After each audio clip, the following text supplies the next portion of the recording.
Salut! În acest video vorbim despre staking și savings. Mai pe scurt, cum să vă puneți la treabă criptomonedele să muncească pentru voi în timp ce voi stați sau vă uitați la live-urile mele. Am făcut un mic experiment pe Binance, am pus undeva la $50.000 și vedem ce rezultate au ieșit pe partea de staking. Am pus și pe saving, am pus și pe staking și vedem pe ce criptomonede am pus și care este rezultatul și dacă merită sau nu. Ne vom uita clar cu date concrete și vom analiza, așa că dacă vi se pare important, rămâneți aici, revin imediat.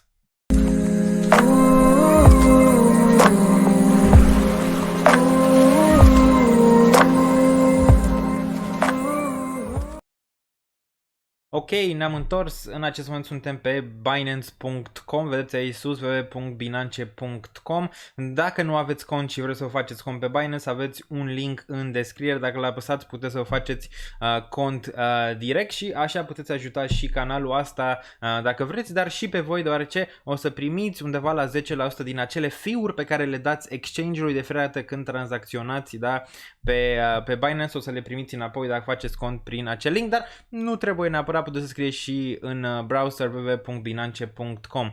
Despre ce vorbim în acest video? Despre partea de staking și partea de savings. Care este diferența dintre aceste două? Vom vorbi ce înseamnă și acel API, vă face o mică comparație și cu băncile din România, deoarece și băncile din România oferă cumva o dobândă dacă ții banii în bancă. Da? Bun, o să mergem pe partea asta aici. Da? Am mai făcut eu niște tutoriale pe Binance. Dacă nu știți ce este Binance, urmăriți-le, le găsiți la mine pe canal și pe partea de future și pe partea de margin, toate cele, da? Le găsiți la mine pe canal. Dar astăzi vorbim pe partea de finance și mergem aici la Binance Earn, da? Deoarece asta ne interesează pe noi în acest video. Apăsăm acest buton și mergem un pic în jos și vedem aici o parte savings și locked staking. Savings e ca un cont de savings, da, pe care îl ai tu în bancă, unde îți pui banii, da, și primești o mică dobândă pe baza acelor bani.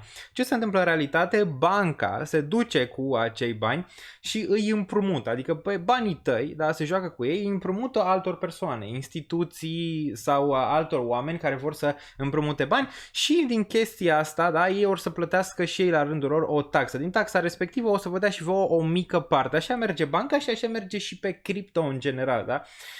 Când faceți partea de savings, exchange-ul poate să împrumute acei bani instituțiilor sau altor persoane interesate. O să vorbim la un moment dat și de partea asta cu împrumuturi, deoarece poți să și împrumuți bani de la Binance, asta într-un alt video. Dar așa merge, de aceea poate să vă dea vouă un anumit procent, deoarece fac ceva cu banii voștri, da? În general îi împrumută sau alte chestii, unele bănci mai fac și trading, dar asta e o altă poveste. Bun, ce înseamnă saving și ce înseamnă lock staking? Hai să vedem aici care este diferența între cele două. Hai să dăm pe prima, da? View more, dacă dăm aici și mergem la mine în cont să vedem cât am pus eu pe partea de savings pe balanță și ce s-a întâmplat pe această zonă. Bun, în acest moment vedem că am aici undeva la 1,05 BTC, undeva la $41.000 pe partea de savings, da? Intrăm imediat și pe partea de locked. Vedem aici cumulative profit, profitul cumulat $277, dar asta nu este doar pe o lună. O să intrăm un pic pe telefon, deoarece acolo se vede mult mai bine interfața. Aici nu am putut să selectez doar pe o lună, din păcate. Intrăm un pic pe telefon și vă arăt ce s-a întâmplat luna asta, da? Pe partea de saving și pe partea de staking cumulată. Bun, și vedem aici că la Flexible Savings, că asta e, Flexible Savings înseamnă că poți să le retragi când vei tu. De exemplu, dacă pui $10.000 pe USDT, da, la staking, deoarece ai aici mai multe și imediat vorbim și ce înseamnă API și toate chestiile astea de aici. Dar diferența între Flexible Staking și Locked Saving sau pe cealaltă parte Locked Staking, da, este că pe Savings poți foarte frumos să-ți retragi banii când vrei tu, adică n-ai o perioadă în care banii tăi sunt prinși, da? Acolo și n-ai voie să-i retragi. Poți să-i retragi când vrei tu și totuși vedem aici că sunt destul de mici aceste yield-uri, da? Aceste API. Ce înseamnă acest API? Putem să vedem aici că înseamnă Annual Percentage Yield, adică cât la sută îți dă ție pe an, mai pe românește care este dobânda pe an pentru Bitcoin sau pentru TKO sau pentru BUSD. Depinde ce vrei tu să faci. Vedem că sunt mai multe aici. Vedem că 7 de API e 1,2% pentru USDT, de exemplu. Ăsta a fost undeva la 5-6% acum vreo 2-3 luni de zile și este în scădere deoarece acum toată lumea vrea să facă staking pe USDT, deoarece suntem într-un fel în scădere, prețurile nu mai merg parabolic și multă lume s-a refugiat cumva în USDT. Bun, deci vedem aici care sunt procentele. BUSD 1,2%, BTC 0,5%,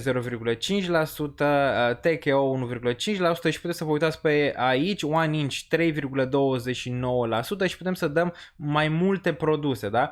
Cum puneți un produs la staking? Aveți aici transfer. De aici apăsați transfer și transferați suma respectivă în acest portofel, da, de saving și cam atât. Nu trebuie să faceți nimic altceva, destul de simplu. Ce mai vedem pe aici? AVE, de exemplu, 1%. De ce sunt așa mici? O să ne uităm imediat și pe partea de staking, care acolo, de fapt, sunt un pic mai mari yield-urile, da? Sunt un pic mai mari aceste procentaje, dar o să vă zic și de ce. Țineți cont că aici poți să le retragi când vrei tu, adică poți să pleci când vrei tu și poți să faci altceva cu bani. În caz că marketul scade, nu ești prins acolo 3 luni, 6 luni, 9 luni, poți să pleci sau să-ți vinzi moneda când vrei tu. Algo 1%, puteți să vă uitați și voi pe aici. Deci este important treaba asta de saving sau de staking, intrăm imediat și pe staking. Este important deoarece poate aveți o monedă pe care vreți să o țineți pe următorii 2, 3, 4, 5 ani de zile și vreți să faceți și profit pe faza asta, nu neapărat doar să țineți moneda, să vedeți cum crește. Poate intrăm într-un bear market și în bear market prețurile mai scad sau merg în lateral. Asta este oportunitatea voastră să mai faceți un ban pe lângă, da? Puneți undeva la savings sau la staking și mai puteți face niște bani pe lângă chiar dacă marketul cade. Asta este important, numai să credeți în moneda respectivă pe termen lung. Dacă nu credeți în moneda respectivă pe termen lung, o să fie un pic greu când puneți și la staking și pe savings. Pe savings e mai ok că poți să o retragi când vrei tu. Dar partea de staking nu o să poți. Bun, dar vedem aici Atom undeva la 1,42%. Asta e pe partea de flexible, adică poți să le retragi când vrei tu. Când pui aici, dai transfer, poți să retragi când vrei tu banii înapoi sau să vinzi monedele respective, da? Bun, puteți să vă uitați pe aici, depinde ce dețineți în acest moment și ce vreți să dețineți pe termen lung. Țineți cont, ce puneți la staking și la savings ar trebui să fie ceva care credeți pe termen lung. Bun. Puteți să vă uitați și voi după, da? Poate aveți o monedă care vreți să o țineți și vreți să faceți pe partea de savings pe ea. Bun, cam asta este pe partea de flexible savings. Eu am pus USDT pe partea asta de flexible savings, de aceea am undeva la 277, am făcut ceva de o lună, două luni și ceva, de aceea mai mult și oricum USDT-ul era undeva la 6%, vedeți că astea sunt în scădere câteodată, dar asta a fost undeva la 5-6%, depinde foarte mult și de market. Mergem imediat și pe partea de locked. Sper că ați înțeles partea asta de flexible, deci asta e flexible în mare parte. Mergem un pic și pe partea asta de locked staking. Ce este acest staking? Dăm aici View More, da? Deci ne-am întors pe platforma principală. Dăm aici View More și vedem că ce? Vedem că avem aici undeva la $10.000 am pus eu pentru acest exercițiu. Oricum nu or să rămână banii aici. O să vă zic imediat și riscurile, deoarece sunt și riscuri, da? Bun, la lock staking e un pic diferit. Nu arată aici lock staking, ci vedem BNB, de exemplu, 10%. Altceva, nu? Față de undeva la 1%, 10% parcă arată diferit, da? Și avem aici durata, 30 de zile, 60 de zile și 90 de zile. Dar vedem că de fiecare dată când mergem un pic mai sus, de exemplu pe 90 de zile, e 14%, pe 30 de zile e 10%, da? Ce înseamnă treaba asta? Înseamnă că tu o să ai prinse monedele, de exemplu BNB, dacă vrei să faci staking, o să trebuiască să le ții pe 90 de zile ca să primești acest API de 14,76% anual, da? Ar trebui să ții monedele măcar 90 de zile sau 60 de zile sau 30 de zile. Nu o să poți să umbli la ele. De fapt, o să poți să le retragi, numai că o să pierzi tot ce ai făcut până atunci din staking dacă faci treaba asta. La fel ca la precedentul, apeși pe partea de stake now și o să poți să-ți transferi monedele din spot de unde le ai tu pe exchange-ul principal, o să poți să le transformi aici în partea de locked staking și o să poți să începi să faci staking, da? Vedem că mai avem aici HNT, de exemplu, pe 90 de zile 7%, FIL, avem pe 90 de zile 15%, pe 60 13, pe 39 și pe 15 38%, da? Mai sunt unele care pe durată scurtă au API mare. Avem și SHIB 90 de zile, INJ, dacă dăm un pic expand, să ne uităm un pic mai jos, avem și SOL pe 90 de zile 11%, avem și GRT, KSM, SAND pe care eu l-am pus la staking 25% API, deci API-urile sunt de mult mai mari aici, dobânda este mult mai mare pe care o primiți aici, dar din nou, dacă aveți o monedă de exemplu ca SAND și nu vreți să o țineți pe termen lung, zicem că o luați undeva la 70-80 de cenți pentru un SAND și o puneți la staking pentru următoarele 3 luni și ea să duce în următoarele 3 luni la 20, da?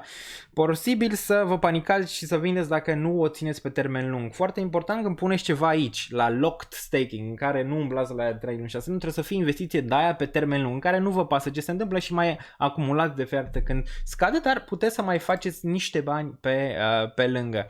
Bun, asta e diferența între savings, da, flexible, care sunt flexibile, și partea asta de locked staking. Aici, pe Flexible, poți să retragi banii când vrei tu, poți să pleci când vrei tu, papa, la revedere, nu te întreabă nimeni nimic. Aici, pe partea asta de Locked, trebuie să le ții 3 luni, o lună, 2 luni, depinde cât pui tu aici, da? Și dacă nu le ții, o să pierzi tot ce ai făcut până atunci dacă îți scoți monedele mai devreme. Ok?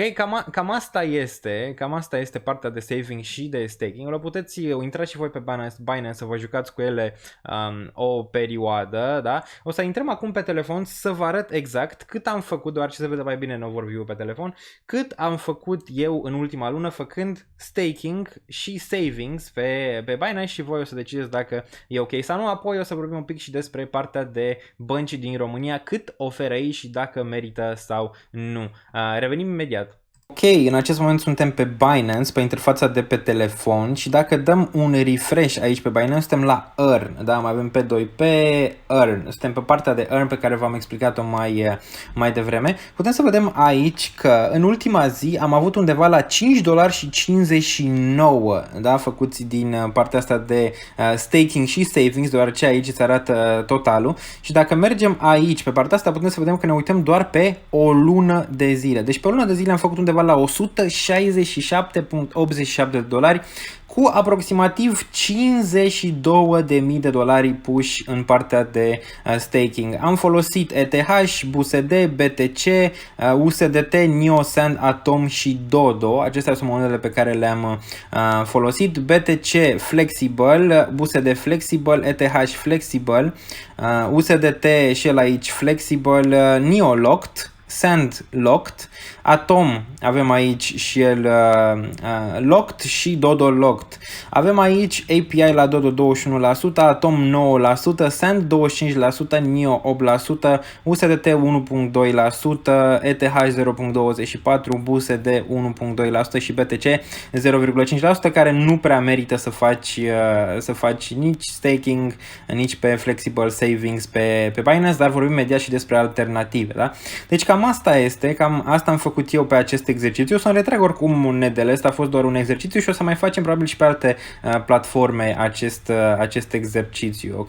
Deci, ce trebuie să țineți cont? 167, aproximativ $170, dacă punem și ziua de mâine în care ar fi undeva la $5 jumate, ar fi undeva la $173 făcuți din partea asta de staking plus savings. Acum să ne întoarcem pe Binance, pe desktop și mai vorbim un pic. Ok, ne-am întors, sper că a fost interesant pentru voi. Deci, ca o mică recapitulare, am vorbit despre savings și staking pe Binance. V-am arătat monedele pe care am făcut eu staking, v-am arătat cât am făcut pe lună. Deci pe luna asta, iulie, am făcut undeva la $170 din partea asta de staking plus savings. Asta ar însemna undeva la 3 moed jumate plus un dop, da? Sau ar însemna poate jumătate de chirie pentru unii dintre voi.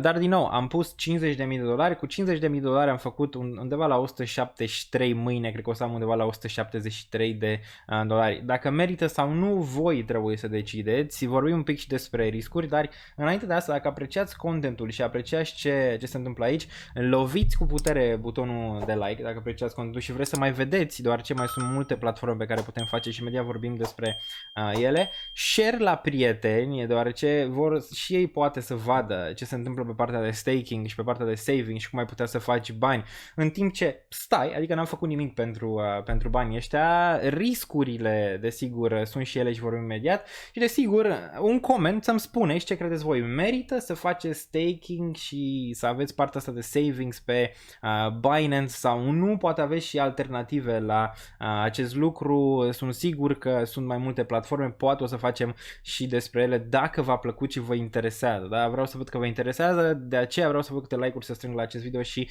comentariile voastre, da? Nu cred că mai vedeți, oricum oameni să vă arate exact câți bani pun și câți bani fac, da, de exemplu am pus 50.000 și am făcut 170 luna aceasta pe partea de staking și savings. Bun, despre ce mai vorbim în acest video? V-am zis ce înseamnă acest API, Annual Percentage Yield, și am văzut cum stă un pic pe Binance, de exemplu USDT 1.25% de exemplu. Hai să ne uităm totuși la Banca Transilvania. Cât v-ar da Banca Transilvania dacă ați face același lucru pe partea de euro, de exemplu?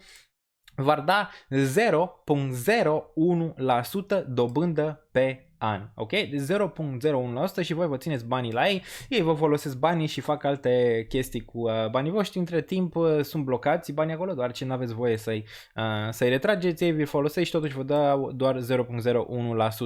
Mai e și pe lei, aici un pic mai mare, 0,4 pe an, dar leu știm foarte bine că este în cădere liberă față de euro și dolari și dacă mai punem și inflația, îi punem cruce și s-a dus de tot. Da, deci asta mai vreau să vă zic, diferența, da, între Binance, de exemplu, și cât aveți dobândă pe an aici. Bun, am trecut și de partea asta, mai sunt câteva platforme interesante, deci am vorbit de Binance și posibil ca următoarea să fie Celsius, pe care o să o testăm, fie BlockFi, deoarece și BlockFi e interesant. Hai să vedem pe partea asta de Celsius cum arată aici, dacă mergem la produse, oricum o să aveți linkurile în descriere să vă uitați și voi. Mergem la partea de Earn aici și vedem un pic că avem ceva, hai să vedem. Partea de BUSD avem 8.8%, dar partea asta e de locked staking, trebuie să faci locked pe ea o perioadă, de exemplu un an de zile, da? Mai avem USDC, aici 8.8% și tot așa, mai avem PAX-G care 5.5%, Bitcoin up to 1 Bitcoin până la un Bitcoin 6.2%. Vezi, e mult mai bine să faci aici, de exemplu, dacă vrei, și apoi Bitcoin peste un Bitcoin scade la 3,51%. Adică dacă pui un Bitcoin îți dă 3,51%, peste un Bitcoin îți dă 3,51%. Dacă ai doar un Bitcoin îți dă undeva la 6, deci îți dă un pic mai mult. Ethereum vedem aici 5.35% până la 100, peste 100 doar 5,5% pe partea asta de staking. Mai puteți face pe Matic 10%, BNT, Dash și la fel, trebuie să transferați monedele pe care le aveți pe această platformă și să aveți încredere în platforma respectivă.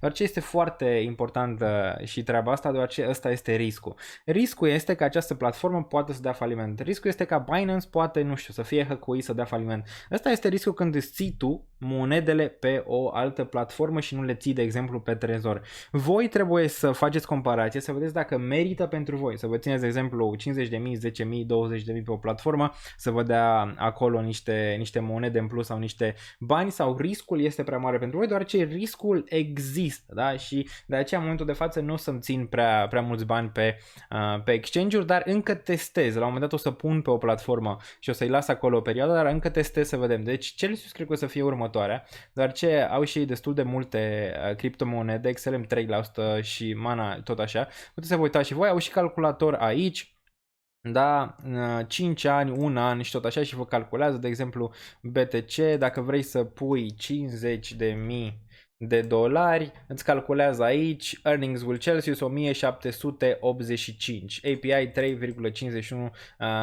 6,2% pentru primul BTC, apoi 3,51% peste. Deci îți calculează exact și cât primești. Mai BlockFi, la fel, BlockFi, la fel, Bitcoin undeva pe la 8% din câte țin eu minte, zice aici up to 7,5, undeva la 8% și la fel aici aveți calculator și puteți să vă uitați și la produse și ce mai au ei pe aici. Nu o să insist, oricum o să fac un video separat și pe acest lucru, dar astea sunt două platforme care ar trebui să le luați un pic în considerare pe partea de staking dacă vă pasionează.